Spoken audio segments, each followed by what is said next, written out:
In the chapter 8, Hank Pradune talks about traders' psychology and mental discipline. Wyckoff also in his book and also in lot other talks had said that basically knowing reading charts is just half the battle. The other half of the battle is the mental discipline. So in this particular chapter, he says how a trader's mental discipline would be. That's basically trader's psychology would be at each stages. That's basically in 7 stages of the market. When he is out, when he is looking at the charts, when he is into trade, when he is booking losses, when he is in profit or when he is in loss. So likewise, there are seven place where and how a trader feels is what Hank Pradune has tried to read with the help of lot other doctorate candidates, PhDs and all the research candidates.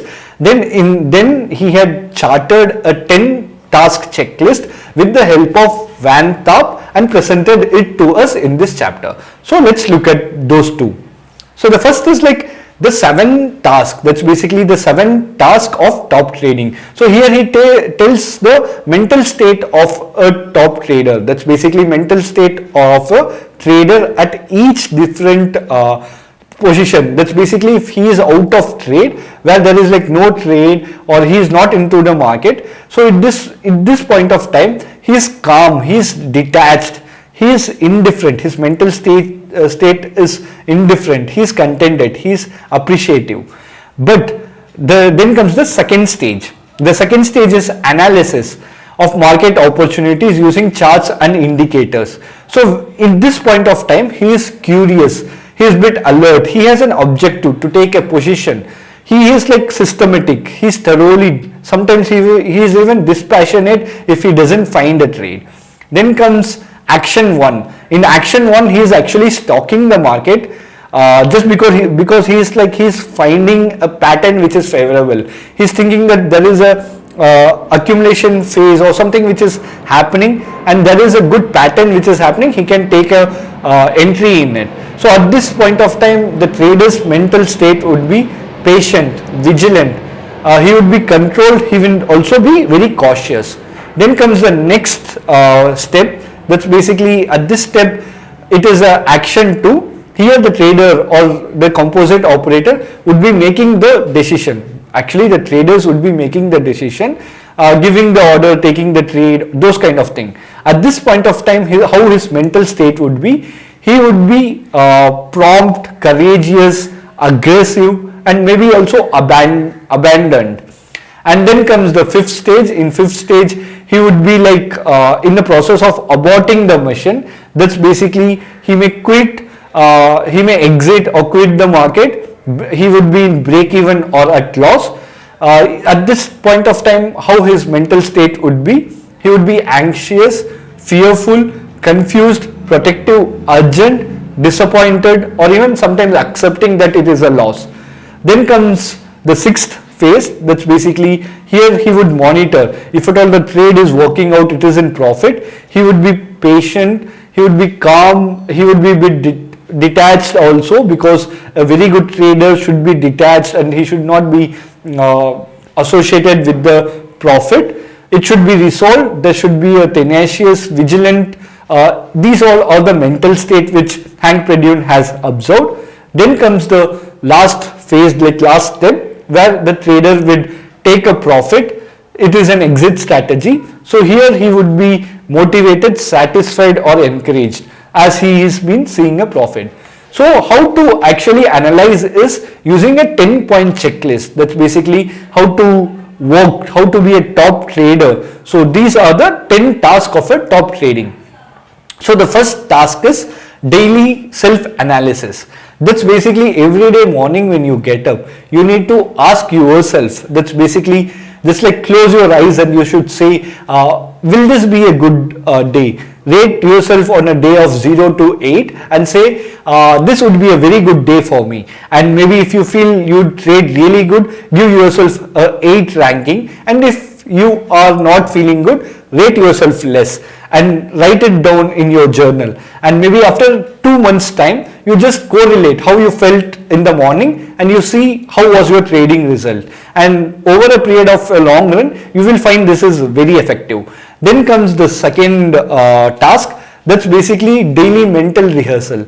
That's basically Hank Pradune says, take a daily mental rehearsal.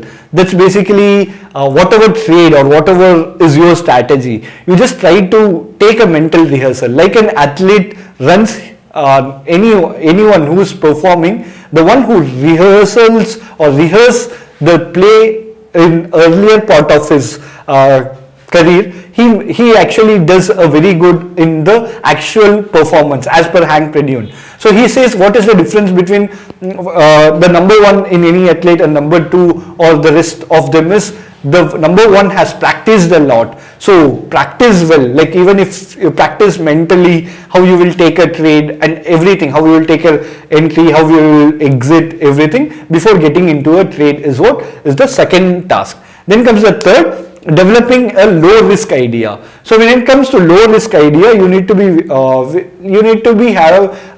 build a system which is satisfactory to you. Maybe you can enter a test or you can enter the signs of strength or signs of weakness, but you should be accepting your stop loss. If the trade doesn't work out, you need to get out of the market. Maybe you can even follow patterns of Mark Vinavini, William O'Neill, had their disciples, Davos, anyone, but you need to have your own idea and you need to follow that idea very effectively. Then comes stocking the market. You need to completely stock the market. That's basically if you're interested at something, like if you're interested in buying a bike or something, you go ahead and look at that bike or study about that bike through various websites. Likewise, if you want to buy a stock or if you want to get into a trade, you need to stock the complete market and understand where exactly the position of that particular trade is in. And then comes the action task. That's basically the next task is action, where you need to take action. That's basically you have done your research, you have studied, you have made a bias and you have got your entry also. Taking action, that's like getting in, placing your stop loss, placing your target, taking profit, this kind of execution, these all are very important. Taking action is very important. So this is also a top task to concentrate. Then comes monitoring your trade. That's basically you need to monitor it. If the trade is working out, you need to see whether you are passively monitoring it or actively monitoring it. As per your entry or as per your trading style, this monitoring technique varies. So then in monitoring also, if at all the trade is working out, when you need to take profit is very important. Taking profit is also a task top traders do. And aborting your mission, that's basically if the trade didn't work out, you need to get out at the right time, and it is very important. So this is also, aborting in itself is also a very important task. Then having a periodic review, that's basically every month how the trade worked or the trade didn't work is very important. We need to do a periodic review of that. Then comes daily briefing. That's basically at the end of the day, you need to have a debriefing, that what actually happened, so that you can visualize what happened or what can happen and what were the mistakes you had committed. This may all sound very small, but these plays a very crucial role and it adds on to everything. Then comes the last thing. That's basically these all are the 10 tasks, but with it, Hank Pradune also says, stay out of the market. That's basically, he says, don't trade, get out of the market, stay detached with the market at times and see how like just live the life. That's basically see how everything around you is and don't think about market, so that this will be a refresher and this will be of a great help. And these are the 10 tasks which are very important for a top trading performance.